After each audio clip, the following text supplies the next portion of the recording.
Проблемот со недостиг од лекови на рецепт во аптеките во текот на еден месец, што се провлекува со години наназад, поради што граѓаните не можат да подигнат лек на товар на Фондот за здравствено осигурување. Министерството за здравство ќе го решава со проширување на мрежата.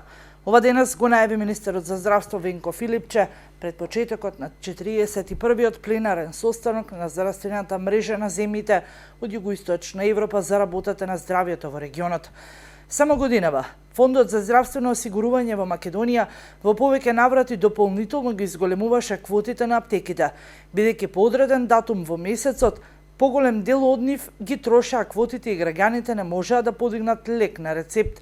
Од 1 јануари 2020 година, сите аптеки кои се надвор од мрежата ќе можат да влезат во мрежата на Министерството за здравство и да склучат договор со Фондот за здравствено осигурување. Со ова, сметаме дека овие 20% од вкупниот број на аптеки во нашата држава значајно ќе допринесе до зголемено снабдување со лекови до сите граѓани во нашата земја, а со тоа да се надмини недостигот на лекови кој се јавува до одреден датум во месецот. Дециден е министерот Филипче.